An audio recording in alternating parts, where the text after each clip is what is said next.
Hello everyone. तो अभी तक हम लोग इस टॉपिक में Indian economy on the eve of independence में दो पार्ट कर चुके हैं। ठीक है, तो दो पार्ट में हमने दो कुछ सेक्टर्स को डिस्कस किया, जैसे एग्रीकल्चरल सेक्टर हो गया ब्रिटिश रूल में, फिर इंडस्ट्रियल सेक्टर हो गया, और फिर फॉरेन ट्रेड हो गया। ठीक है, और आज हम लोग आगे के टॉपिक्स को पढ़ेंगे। तो स्टार्ट करते हैं डेमोग्राफिक कंडीशन। सबसे पहला जो क्वेश्चन आता है, what is demographic condition, demographic किसको कहते हैं। तो डेमोग्राफी का मतलब सिंपली क्या है कि स्टडी अबाउट द पॉपुलेशन के अलग अलग एस्पेक्ट्स के बारे में जब हम लोग पढ़ते हैं, then that is known as demography. जैसे बर्थ रेट हो गया, डेथ रेट हो गया, इन्फेंट मोर्टिलिटी रेट हो गया, लिटरेसी रेट हो गया। तो ये सभी एस्पेक्ट्स के बारे में जब हम लोग पढ़ते हैं तो उसे ही डेमोग्राफी कहा जाता है। तो इस टॉपिक में हम लोग यही देखने वाले हैं कि ब्रिटिश कंडीशन में, ब्रिटिशर्स के रूल में ये डेमोग्राफी का कंडीशन क्या था। सबसे पहला टॉपिक है that is official first official census. Now census किसे कहते हैं? सेंसस जनगणना को कहते हैं, हिंदी में इसे जनगणना कहते हैं। तो इसका मतलब क्या होता है कि पॉपुलेशन के नंबर ऑफ पॉपुलेशन को स्टडी करना। तो ऑन एन एवरेज एस्टिमेशन लगाना, अप्रोक्सीमेटली जो भी हमारा जो फिगर है, तो उसे पॉपुलेशन कितना है हमारा, जैसे हमारे कंट्री का आबादी कितना है, पॉपुलेशन कितना है, ये पता करना किससे होता है? सेंसस से होता है। तो सबसे पहला सेंसस जो हमारे कंट्री में हुआ था वो 1881 में हुआ था। ठीक है, 1881 यानी कि ये ब्रिटिश रूल में ही हुआ। ठीक है, अब क्योंकि उस टाइम में ज्यादा इक्विपमेंट्स नहीं थे, ज्यादा एक्सपोजर नहीं था, बहुत सारे कारणों की वजह से ये प्रॉपर हमारा डेटा नहीं रिवील कर पाया था, काफी अनइवननेस इसमें थे। ठीक है, लेकिन उसके बाद से हर 10 साल पे, हर 10 इयर्स पे सेंसस कंडक्ट करवाया गया आज तक। ठीक है, आगे देखते हैं। नेक्स्ट है हमारा 1921। 1921 काफी इंपॉर्टेंट ईयर है, इससे ईयर ऑफ ग्रेट डिवाइड कहा जाता है। ऐसा भी कहा जाता है कि इस ईयर के बाद से इंडिया का जो पॉपुलेशन था वो काफी तेजी से ग्रो हुआ था। ठीक है, तो डेमोग्राफिक ट्रांजिशन यानी डेमोग्राफी में जो चेंजेस देखने को मिले, तो यहाँ पे सेकंड जो स्टेज था वो हमारा 1921 से स्टार्ट हुआ। इससे पहले के स्टेज को फर्स्ट स्टेज कहा जाता है। ठीक है, नेक्स्ट है high birth rate and death rate. High birth and death rate, पहले हम लोग ये देख लेते हैं बर्थ रेट और डेथ रेट होता क्या है। तो बर्थ रेट का मतलब क्या हो गया? Birth rate refers to number of children born per thousand in a year. ठीक है, एक साल में वो कितने बच्चों का जन्म हो रहा है? 1000 में। ठीक है, 1000 जन मतलब यहाँ पे क्या हो रहा है कि 1000 पीपल में कितने बच्चों का जन्म हो रहा है, ये देखा जाता है बर्थ रेट में। डेथ रेट में क्या होता है? नंबर ऑफ पीपल डाइंग पर 1000 पर्सन इन अ ईयर। 1000 पे कितने लोगों का डेथ हो रहा है, ये होता है डेथ रेट। अब यहाँ पे बर्थ रेट और डेथ रेट दोनों हाई था। Both birth rate and death rate were very high, nearly 48 and 40% पर थाउजेंड। तो अब यहाँ पे देखो, बर्थ रेट 48 पर थाउजेंड था और डेथ रेट 40 पर थाउजेंड था, जो काफी ज्यादा था। अब ये तो डेटा हो गया, लेकिन इसका हमारा क्रक्स क्या निकल रहा है कि क्यों ऐसा था? क्वेश्चन पूछा जा सकता है कि क्यों ऐसा था और इसका इम्पैक्ट मतलब ये किस कारण की वजह से ऐसा था। ठीक है, तो अब यहाँ पे हम लोग देखें कि अब देखो बर्थ रेट और डेथ रेट हाई होने का, बर्थ रेट हाई होने का कारण क्या हो सकता है? Lack of literacy, lack of education. ठीक है, तो एजुकेशन की कमी के वजह से भी बर्थ रेट हाई था। ठीक है, next death rate. Death rate high क्यों था? तो डेथ रेट हाई होने का भी काफी कारण हो सकता है, जैसे प्रॉपर न्यूट्रिशन ना मिलना। ठीक है, तो ये हमने देख रखा है कि लैक ऑफ प्रोडक्टिविटी था एग्रीकल्चर में, तो लेबर प्रोडक्टिविटी और लैंड प्रोडक्टिविटी दोनों था, जिसके वजह से अल्टीमेटली पॉपुलेशन को ही यहाँ पे फेस करना पड़ेगा रिजल्ट। दूसरा, फिर यहाँ पे प्रॉपर मेडिकल फैसिलिटीज अवेलेबल नहीं होने के कारण भी डेथ रेट हाई था। ठीक है, कि प्रॉपर मेडिकल कंडीशंस, यहाँ पे मेडिकल जो आपके फैक्टर्स होते हैं वो काफी यहाँ पे इंपॉर्टेंट है, जो कि प्रॉपर फैसिलिटीज अवेलेबल नहीं था। ठीक है, आगे देखते हैं extremely low literacy rate. Literacy rate भी काफी कम था। तो लिटरेसी रेट अप्रोक्सीमेटली 16% था, यानी कि उससे भी कम। Overall literacy rate was less than 16%। Literacy rate का मतलब क्या होता है? लिटरेसी रेट का मतलब the person who is able to read and write is known as literate. ठीक है, जिसे पढ़ना और लिखना आता है उसे लिटरेट कहा जाता है। तो लिटरेसी रेट 16% से भी कम था हमारे कंट्री में। अगर आप हिस्ट्री अगर पढ़ोगे, तो हिस्ट्री में जब आप वैदिक एजुकेशन और इस टाइम में आप पढ़ोगे, तो आप देखोगे कि वहां पे सभी को इक्वल माना जाता था। उस टाइम में हर एक को पढ़ाया जाता था, मेल हो या फीमेल हो, उससे कोई यहाँ पे बाइफर्केशन नहीं था। ठीक है, हर एक को पढ़ाया जाता था, हर एक को एजुकेशन का राइट था। ठीक है, लेकिन इंडिया इतने बार इन्वेड हुआ है, इतने बार अलग अलग रूलर्स यहाँ पे रूल किए हैं, जिसके वजह से यहाँ पे एजुकेशन सिस्टम का ये हाल था। और साथ ही साथ अगर हम लोग देख ले फीमेल एजुकेशन का बात किया जाए, female literacy level was at negligible low of about 7%, उसमें से भी 16% में से भी 7% क्या था, फीमेल लिटरेसी। तो ये तो नेग्लिजिबल ही रेट चला गया अगर ओवरऑल 100% में अगर हम लोग देखें तो। ठीक है, तो आज तक इसका भरपाई हम लोग कर रहे हैं। ठीक है, आज तक इसका भरपाई कर रहे हैं, जैसे आज तक बहुत सारे मूवमेंट अब निकल रहे हैं ना, है ना, जैसे आपने सुना भी होगा कि बेटी बचाओ बेटी पढ़ाओ। ठीक है, फीमेल एजुकेशन को, वुमेन एजुकेशन को काफी ज्यादा प्रमोट भी किया जा रहा है अलग अलग मूवमेंट से, ताकि वो लोग पढ़े। ठीक है, तो ये सभी सिचुएशंस को अगर हम लोग देखें तो ये कहीं ना कहीं ये भी नजर आता है कि इसका जो रूट है वो कहीं ना कहीं ब्रिटिश रूल में भी, ब्रिटिश कंडीशन में भी दिया गया है। आगे हम लोग देखते हैं poor health facilities. Health facilities काफी यहाँ पे पुअर था। ये तो हमने अभी देखा कि यहाँ पे जो डेथ रेट ज्यादा था, इसके वजह से, किसके वजह से, पुअर हेल्थ फैसिलिटीज की वजह से भी। तो public health facilities were either unavailable to large mass of population और when available were highly inadequate. तो काफी पुराने मूवीज में जब आप देखोगे तो उसमें ये चीजों को दिखाया गया है ना, पुराने मूवीज जैसे ब्लैक एंड व्हाइट मूवीज आप देखोगे तो उसमें कहीं ना कहीं ये चीजें दिखाई जाती थी कि जैसे कोई फीमेल प्रेग्नेंट है तो उसे हॉस्पिटल जाना है, हॉस्पिटल जाते ही जाते क्या हो जाता था, आइदर उसका डेथ हो गया या बच्चे का डेथ हो गया या दोनों का डेथ हो गया। ठीक है, ऐसा सिचुएशन होता था। अब वो हॉस्पिटल तक पहुंच नहीं पाते थे क्योंकि हॉस्पिटल कई किलोमीटर्स दूर होता था, है ना, यानी मास पॉपुलेशन के लिए हॉस्पिटल्स अवेलेबल ही नहीं था।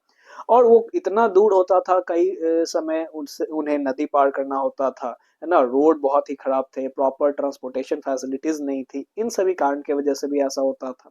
और जहाँ पे फैसिलिटीज होता भी था, यानी कि हेल्थ फैसिलिटीज था भी, लेकिन वो इनएडिक्वेट था। इनएडिक्वेट का मतलब क्या, अब हॉस्पिटल होने से ही सब कुछ नहीं होगा, उसमें इक्विपमेंट्स नहीं होंगे, डॉक्टर्स नहीं होंगे, तो फिर कहीं ना कहीं तो प्रॉब्लम आएगा ही आएगा। As a result water and airborne disease were widespread. Normal air और वाटर बॉर्न डिजीज काफी स्प्रेड करते थे, और जिसके वजह से काफी लोगों का डेथ भी होता था, नॉर्मल एयरबॉर्न डिजीज से, नॉर्मल वाटर बॉर्न डिजीज से लोगों का डेथ हो जाता था। ठीक है, क्योंकि हेल्थ फैसिलिटीज सही से अवेलेबल नहीं था। Next, high infant mortality rate. Infant mortality rate यहाँ पे काफी ज्यादा था। इन्फेंट मोर्टेलिटी रेट कहते हैं किसको है, तो infant mortality rate refers to number of infants dying before reaching 1 year of age for 1000 live birth in year. एक साल में 1000 बच्चों पे, है ना, कितने बच्चे का जो डेथ है वो एक साल मतलब पूरा होने से पहले ही हो जा रहा है। इन्फेंट जनरली कहते हैं किसको है, तो जिस बच्चे का जो एज है वो 1 ईयर से अगर बिलो होता है उसे इन्फेंट कहते हैं। तो इन्फेंट का डेथ जो हो जा रहा है ना, वो within 1 year 1000 live births पे, इसे इन्फेंट मोर्टेलिटी रेट कहा जाता है, जो कि काफी ज्यादा बताया जा रहा है। ठीक है, कब था, तो इन्फेंट मोर्टेलिटी रेट कितना था, 218 पर 1000 में से 218 का डेथ हो जाता था। किस कारण से, हमने ये देखा ऊपर में बहुत सारे यहाँ पे प्रॉब्लम्स आ रहे थे, जैसे आप देख लो पुअर हेल्थ फैसिलिटीज हो गया, है ना। फिर in contrast to the infant mortality rate of 44 per 1000 इन 2011। तो ये लेटेस्ट तो हमारा रिकॉर्ड नहीं है, लेटेस्ट यहाँ पे डेटा हमारे पास अवेलेबल नहीं है, फिर भी 2011 से भी अगर आप कंपेयर करो तो वहाँ 44% और कहाँ 218, है ना, 1000 पे 44 और कहाँ 1000 पे 218। तो काफी प्रॉब्लम था उस सिचुएशन में हमारा। आगे देखते हैं low life expectancy. Life expectancy हम किसे कहते हैं, तो average number of year for which people are expected to live. यहाँ पे लाइक लिखा गया तो ये नहीं होगा, लिव होगा यहाँ पे। ठीक है, तो ऑन एन एवरेज एक पर्सन कितना अपने लाइफ ड्यूरेशन में कितने समय तक वो जिंदा रहता है, यानी कि कब तक वो कितने साल तक वो जिंदा रहता है, ऑन एन एवरेज यहाँ पे देखा गया, उसे लाइफ एक्सपेक्टेंसी रेट कहते हैं। तो लाइफ एक्सपेक्टेंसी उस सिचुएशन में, उस टाइम में लो, यानी कि बहुत कम था, कितना, 44 ईयर, 44 ईयर। ठीक है, ऑन एन एवरेज 44 ईयर तक ही लोग जिंदा रह रहे थे, है ना। और आज के में प्रेजेंट कॉन्ट्रैक्ट 68 to 70 भी रखा गया है। ठीक है, कितने समय तक लोग जिंदा रहते हैं ऑन एन एवरेज। तो यहाँ पे अगर देखा जाए तो 44 ईयर्स। अब ये इसका कारण क्या था, इसका भी कारण हमारा वही है, lack of health facilities, poor health facilities. और हम लोग देख ले कि न्यूट्रिशन की कमी, ठीक है, जो हम लोग एग्रीकल्चरल सिचुएशन में देखे कि लगान की वजह से और लो प्रोडक्टिविटी की वजह से फार्मर्स को खुद ही खाने का प्रॉब्लम हो रहा था, फोर्सफुल कॉमर्शलाइजेशन की वजह से फूड क्रॉप्स नहीं अवेलेबल थे, ठीक है, तो न्यूट्रिशन प्रॉपर अवेलेबल नहीं था, ये भी एक कारण था लो लाइफ एक्सपेक्टेंसी रेट का, ठीक है। अब यहाँ पे नेक्स्ट आगे देखते हैं कि वाइड स्प्रेड पॉवर्टी, तो गरीबी काफी हमारे कंट्री में फैल चुकी थी, यानी कि अब एक रिपोर्ट के अकॉर्डिंग ये भी बताया गया था कि कभी मैं आपसे शेयर करूंगा वो चीज, तो उसमें मेंशन था तो मैकाले माइन्यूट करके एक है, आप नेट पे आप सर्च कर सकते हो मैकाले माइन्यूट, तो उसमें क्या बताया गया था मैकाले माइन्यूट में, अच्छा मैं अब इस वीडियो में एडिट करते टाइम ये चीज डाल दूंगा। अब वहां पे मेंशन किया गया था कि हमारा जो कंट्री है, ठीक है, हमारा जो कंट्री है, जो ब्रिटिशर्स जब स्टार्टिंग में आए थे तो उन्हें सर्वे करने दिया गया था, तो वो पर्सन ब्रिटिशर्स यानी कि अपना जो उसका हेड था, हेडक्वार्टर को क्या लिखता है वो पर्सन कि I have travelled across all over the length and breadth of the country, मैंने कंट्री में पूरा मतलब कि कंट्री मैंने पूरा घूमा और I haven't found any beggar, है ना, पूरा मुझे याद नहीं है पर मैं इसमें अटैच कर दूंगा, आप उसको पॉज करके पढ़ना जरूर, ठीक है। तो उसमें ये चीज मेंशन किया गया कि मैंने पूरा का पूरा ओवरऑल, मैं आपको बता देता हूँ क्या उसमें मेंशन किया गया था, तो उसमें मेंशन किया गया कि मैंने पूरा कंट्री घूमा और मुझे एक भी बेगर, एक भी भिखारी नहीं मिला पूरे कंट्री में, ठीक है, ये कंट्री को कोई यहाँ पे तबाह नहीं कर सकता है, तो ये कंट्री को हम तभी तबाह कर सकते हैं, तभी बर्बाद कर सकते हैं जब हम इसके एजुकेशन सिस्टम को खराब कर दें, एजुकेशन और कल्चरल जो सिस्टम है वो इसका बैकबोन है इस कंट्री का, इसे नहीं तोड़ा जा सकता है, तो अगर यहाँ के एजुकेशन सिस्टम को अगर हम ब्रेक कर पाए देन वी कैन रूल, ठीक है, तो यहाँ के जो लोग हैं वो समझते हैं कि सभी चीजें फॉरेन जो है वो अच्छी हैं, गुड हैं, ठीक है, तो हमें भी इसी नीति का इस्तेमाल करना चाहिए, और इसके वजह से फिर यहाँ पे क्या हुआ, बिजनेस वो लोग फैलाते चले गए और बिजनेस से फिर कैसे वो एंटर किए ये हम लोगों ने देख लिया, ठीक है। तो अब देखो कि एक समय ऐसा था जब वो लिख रहे हैं, वो यहाँ पे सर्वे कर रहे हैं कि एक भी बेगर नहीं है कंट्री में, ठीक है, और यहाँ पे देखो आप ये सिचुएशन, वाइड स्प्रेड पॉवर्टी, ठीक है, क्या सिचुएशन रहा होगा, ब्रिटिशर्स ने कितना ज्यादा नुकसान पहुंचाया है हमारे कंट्री को, ठीक है। तो widespread poverty, the overall standard of living of common people in India was very low and there was widespread poverty in the country, it can be concluded that British rule was the main reason to worsen the profile of India's population, ठीक है, तो India का जो population का जो profile था, पूरा situation था, ब्रिटिशर्स ने कितना बुरा किया और जिसका जो अभी हम लोग देख लें कि आज तक उसे हमें झेलना पड़ रहा है, ठीक है। आगे देखते हैं, इसके बारे में भी हम लोग कभी और बात करेंगे क्योंकि हम लोग टॉपिक में ज़्यादा डीप अभी हमें नहीं जाना है ना, हम लोग ओवरऑल हिस्ट्री नहीं पढ़ रहे हैं, बट हमें डेटा ड्रिवन और इकोनॉमी से हमें रिलेटेड रहना है। तो आगे हम लोग देखते हैं occupational structure. Now what is occupational structure? The very first question is this, occupational structure हमें किसे कहते हैं? तो ऑक्यूपेशनल स्ट्रक्चर का मतलब क्या हो गया? It refers to distribution of working person across different industrial sector. तो जो अलग अलग सेक्टर्स है, जैसे प्राइमरी सेक्टर्स हो गया, है ना, सेकेंडरी सेक्टर हो गया, टर्सरी सेक्टर हो गया, तो इन सभी सेक्टर्स में जो वर्किंग पर्सन है वो कितने कितने एम्प्लॉयड है, इसे ऑक्यूपेशनल स्ट्रक्चर कहते हैं, ठीक है, कि हर एक सेक्टर में कितने कितने पर्सन पॉपुलेशन के एम्प्लॉयड है, उसे ही यहाँ पे ऑक्यूपेशनल स्ट्रक्चर कहा गया। तो यहाँ पे क्या बोला गया? The agricultural sector accounted for the largest share of the workforce with approximately 75%. The manufacturing and service sectors accounted for remaining 25%. अब यहाँ पे आप देखो एक डेटा है, ठीक है, occupational structure during British rule in India. तो ब्रिटिश रूल के यहाँ पे एंड में बेसिकली यहाँ पे देखा गया कि यहाँ पे प्राइमरी सेक्टर में जो इन्वॉल्व थे तो 75% पॉपुलेशन का जो था वो सिर्फ और सिर्फ प्राइमरी सेक्टर यानी एग्रीकल्चर और अलाइड एक्टिविटीज में इन्वॉल्व था। फिर सेकेंडरी सेक्टर में 10% थे अप्रोक्सीमेटली, और टर्सरी सेक्टर में 15%, यानी सबसे ज्यादा प्राइमरी सेक्टर में था, और प्राइमरी सेक्टर का तो हाल हम लोग देख ही चुके, ठीक है। तो ये सिचुएशन था ऑक्यूपेशनल स्ट्रक्चर का। चलो आगे देखते हैं, regional variation. Another striking aspect was the growing regional variation.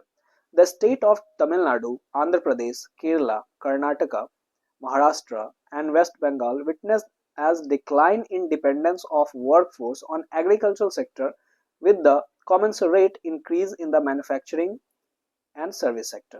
ठीक है, तो यहाँ पे एग्रीकल्चरल सेक्टर पे ही डिपेंडेंट थे अधिकतर, है ना, और मैन्युफैक्चरिंग और सर्विस सेक्टर में धीरे धीरे ग्रोथ हो रहा था। ठीक है, नेग्लिजिबल ही ग्रोथ हम लोग कह सकते हैं अगर कंपेयर किया जाए एग्रीकल्चर से। However during the same time there has been an increase in share of workforce in agriculture in states as Orissa, Rajasthan और पंजाब। राजस्थान, उड़ीसा और पंजाब में भी काफी ग्रोथ यहाँ पे देखा जा रहा था। तो यहाँ पे वर्कफोर्स डिक्लाइन हुआ, किसमें, एग्रीकल्चरल सेक्टर में डिक्लाइन हो रहा था इन सभी एरियाज में। ठीक है, और मैन्युफैक्चरिंग और सर्विस सेक्टर में बढ़ रहा था, और बाकी इन सभी एरियाज में एग्रीकल्चरल सेक्टर में ही ग्रोथ देखा जा रहा था। ठीक है, आगे देखते हैं। ये तो हो गया ऑक्यूपेशनल स्ट्रक्चर, छोटा सा हमारा था। अगर आपको क्वेश्चन आए तो आप इस तरह के डेटा को आप जरूर बनाएं, है ना, इस तरह से आपका जो मार्क्स है वो काफी डिफाइंड हो जाएगा, अच्छा मिलेगा। ठीक है, नेक्स्ट आते हैं इंफ्रास्ट्रक्चर। तो इंफ्रास्ट्रक्चर का क्या कंडीशन था, ये हमारा बेसिकली जो पूरे सेक्टर्स हम लोग पढ़ रहे हैं उसका लास्ट टॉपिक है। और एक और टॉपिक है positive impact of Britishers in India. तो इंफ्रास्ट्रक्चर आखिर कहते हैं किसको है, इसको हम लोग देख लेते हैं। तो supporting services of the economy is known as infrastructure. जैसे रोड्स हो गया, है ना, रेलवेज हो गया, पोर्ट्स हो गया, वाटर ट्रांसपोर्ट या फिर ट्रांसपोर्टेशन हो गया, है ना, कम्युनिकेशन हो गया, ये सब इंफ्रास्ट्रक्चर में आ जाता है। ठीक है, इंफ्रास्ट्रक्चर में और भी चीजें आती है, लेकिन मेनली हम लोग को अभी इसी पे बात करना है। Some efforts were made by Britishers to develop basic infrastructure like road, railways, ports, water transport, post and telegraph. यानी कुछ एफर्ट ब्रिटिशर्स के द्वारा लगाया गया था इन सभी को इनोवेट करने के लिए या फिर डेवलप करने के लिए। तो जो भी किया गया था वो सिर्फ और सिर्फ ये ध्यान रखें, वो अपने लिए किया गया था।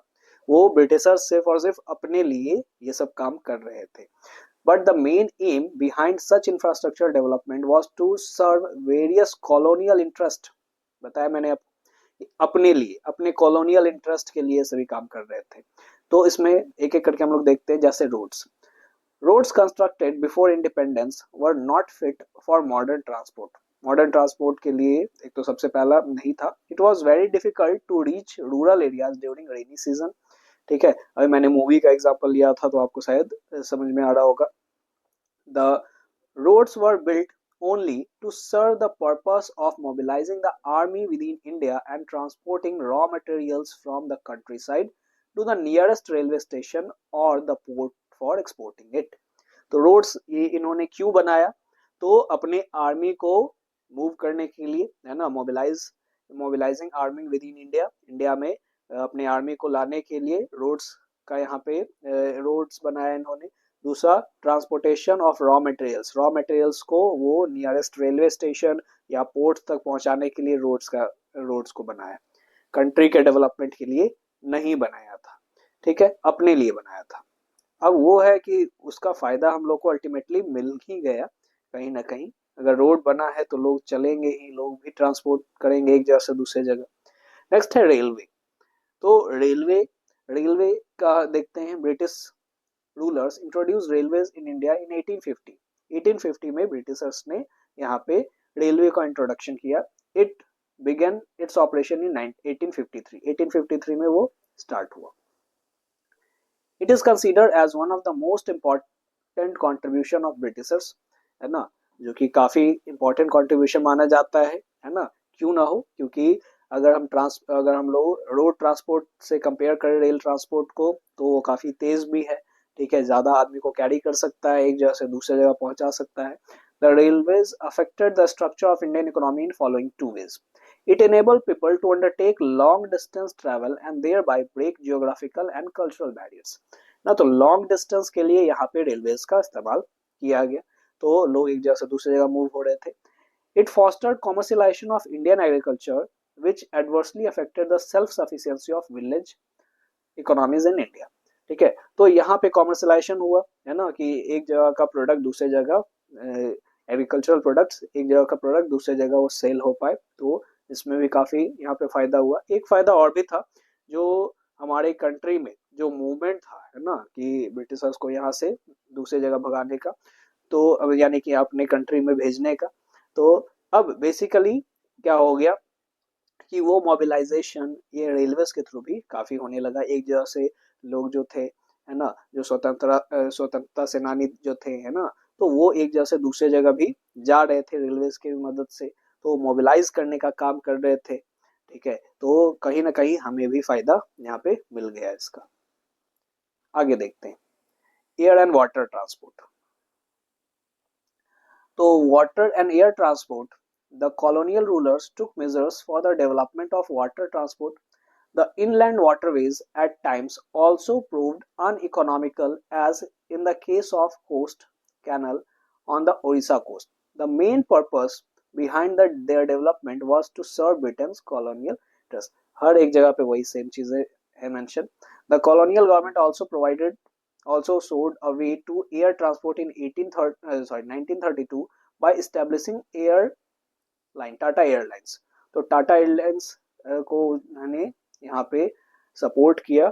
ठीक है, और टाटा एयरलाइंस सबसे पहले 1932 में आया हमारे कंट्री में। दस in this way it inaugurated the aviation sector in India. तो इंडिया में यहाँ पे एविएशन सेक्टर, एयरलाइन सेक्टर भी आ गया।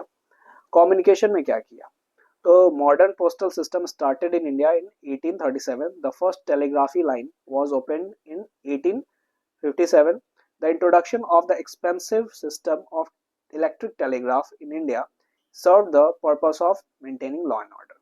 ठीक है, तो खैर उनका ही ऑर्डर्स वगैरह यहाँ पे ज़्यादा कम्युनिकेट होता था एक जगह से दूसरे जगह। वो अपने रूल्स को एस्टेब्लिश करने के लिए इस कम्युनिकेशन सिस्टम का इस्तेमाल कर रहे थे। टेलीग्राफ जो कम समय में एक जगह से दूसरे जगह इंफॉर्मेशन प्रोवाइड करता है, पहुंचाता है, तो वो सभी चीजें थी कम्युनिकेशन में। तो उसका इस्तेमाल हमारे इंडियंस भी करने लगे, हम लोग भी करने लगे। अब आते हैं लास्ट टॉपिक पे। हमारा जो चैप्टर का लास्ट टॉपिक क्या है, positive contribution of British rule. तो अब ये पढ़ने का मन तो नहीं कर रहा है ना, पॉजिटिव कंट्रीब्यूशन, क्योंकि इतना ज्यादा हमारे कंट्री को इन्होंने तोड़ा है, इतना ज्यादा डिस्ट्रक्शन फैलाया है, हर एक सेक्टर, किसी सेक्टर को नहीं छोड़ा इन्होंने। ठीक है, 200 साल तक राज किया।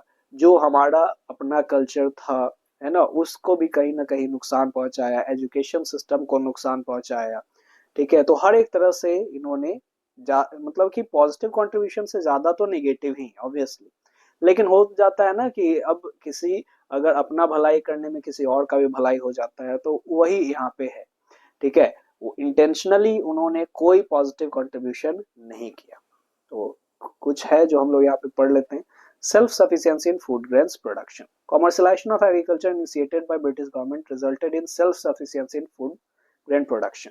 तो अभी इस एग्रीकल्चरल सेक्टर में हम लोग ये पढ़े थे कि हमेशा स्टार्टिंग में सिर्फ और सिर्फ सब्सिस्टेंस फार्मिंग ही होता था, यानी खुद के लिए ही प्रोडक्शन किया जाता था। तो कॉमर्शियलाइजेशन हुआ कि अब एक जगह से दूसरे जगह भी जा रहा है ना, तो इसके वजह से सेल्फ सफिशिएंसी हो गया फूड ग्रेन प्रोडक्शन में, कि अब दूसरे कंट्री से हमें मांगना नहीं पड़ेगा। पहले भी नहीं मांगना पड़ता था, लेकिन एरिया टू एरिया डिपेंड करता था, हमारा कंट्री बाउंडेड नहीं था उस तरह से। ठीक है, जाते जाते तो इन्हें काफी तोड़ा है हमारे कंट्री को। नेक्स्ट है better means of transportation. Transportation का मीन्स यहाँ पे सुधरा। तो क्यों सुधरा अभी हमने बात कर लिया है ना, रेल ट्रांसपोर्ट का बात किया जाए, रोड ट्रांसपोर्ट का बात किया जाए, या फिर वाटरवेज एयरवेज का बात किया जाए, तो हर एक ट्रांसपोर्टेशन को उन्होंने अपने लिए यहाँ पे स्टैब्लिश किया था, लेकिन उसका फायदा कहीं ना कहीं हमें भी मिल गया। ठीक है, नए नए अपॉर्चुनिटीज वहीं से हमारे पास आई हैं। Check on famines. तो अब जैसे दूर दराज के गाँव में, मतलब यहाँ पे क्या होता था, रूरल एरियाज में फेमिन है ना, तो यहाँ पे भूखमरी वगैरह फैल रही थी, तो वो चेक भी लगा रोड और रेलवेज की वजह से। तो road and railways worked as a great check on the occurrence and impact of famines, as food supplies could be transported to the affected areas in case of drought। ठीक है, तो drought के समय में जो सूखा पड़ जा रहा था, तो उस समय में काफी, अब ये जो रोड ट्रांसपोर्ट और रेलवे ट्रांसपोर्ट की वजह से एक जगह से दूसरे जगह लोग ट्रेवल आसानी से कर सकते थे। नेक्स्ट है shift to monetary economy. Shift का यहाँ पे स्पेलिंग थोड़ा गलत है, तो शिफ्ट टू मॉनेटरी इकोनॉमी, हमारा इकोनॉमी मॉनेटरी इकोनॉमी बना। ठीक है, तो British rule help the Indian economy to shift from barter system to exchange to monetary system of exchange. ठीक है, तो अब जैसे सिर्फ ब्रिटिशर्स नहीं किया है, लेकिन पूरा फुल फ्लेज्ड इन्होंने ही ऑर्गेनाइज किया, ठीक है। बहुत सारे रूलर्स भी मॉनेटरी सिस्टम को लेके आए। तो बार्टर सिस्टम से जनरली पूरा अगर फुल फ्लेज देखा जाए तो अंतिम तो इन्हीं का कंट्रीब्यूशन है कि मॉनेटरी इकोनॉमी बनने में। नेक्स्ट है इफेक्टिव एडमिनिस्ट्रेशन। इसका सबसे मोस्ट इंपॉर्टेंट जो पॉजिटिव इम्पैक्ट है ये देखा जा सकता है कि एक कंट्री को चलाया कैसे जाता है, एक उसका एडमिनिस्ट्रेशन कैसे होता है, ये ब्रिटिशर्स ने सिखाया, ठीक है। क्योंकि आप अगर मैप पे देखोगे, जैसे मैंने आपको शो भी किया है फर्स्ट पार्ट में, तो फर्स्ट पार्ट में मैंने उसमें आपको मैप दिखाया था पूरे वर्ल्ड का, और उसमें था कि एक समय में ब्रिटेन का पूरे वर्ल्ड में कितने सारे कंट्री में राज था, ठीक है। तो आप देखोगे कि एक डॉट के जैसा तो ब्रिटेन है, और वो क्या कर रहा है, इतना सारे कंट्री पे रूल कर रहा है। तो कैसे हुआ, एडमिनिस्ट्रेशन सेटअप से ही, कैसा प्लानिंग है, कैसा एग्जीक्यूशन है, एडमिनिस्ट्रेशन सिस्टम कैसा है। तो ये काफी ज्यादा एक तरह से आप देखो तो इंस्पिरेशनल तो नहीं कह सकते हैं हम लोग, है ना, क्योंकि पॉजिटिव इंस्पिरेशन ये है नहीं, ठीक है, लेकिन फिर भी काफी कुछ सीखने का है इसमें, ठीक है। The British government has an efficient administration system which served as a ready reckoner for the Indian politicians, ठीक है। तो आज के पॉलिटिशियंस के लिए ये ब्रिटिशर्स का जो एडमिनिस्ट्रेशन सेटअप था, एडमिनिस्ट्रेशन सिस्टम था, वो काफी कुछ सिखाता है उन्हें, ठीक है। इकोनॉमी को कैसे रन किया जाता है, कैसे ऑर्गेनाइज किया जाता है, काफी चीजें सिखाता है।